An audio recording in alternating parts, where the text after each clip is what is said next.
Yo, this is one of my favorite arm and shoulder complexes. They call it the arm and hammer complex. We're gonna do it actually in a very corrective position too.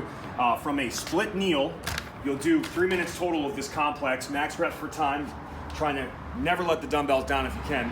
And you do the first 90 seconds with the left leg forward or whatever side forward you need more of a stretch on. Pull the ribs and shoulders down, kind of zip it up. And also while you're down here too, I want you to emphasize pulling the heel towards your hip and kind of pulling the legs together to, again, really get the tension and opening up. This also puts your spine in a better position, so when we do the overhead work, you're less likely to extend to the low back.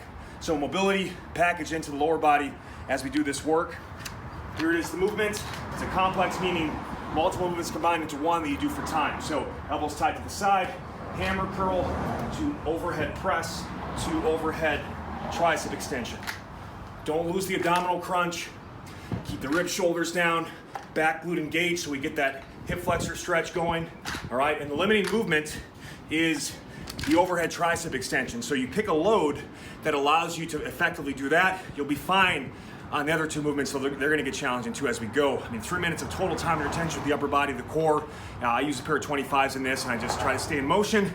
When you rest here, all right? Keep tension in the system.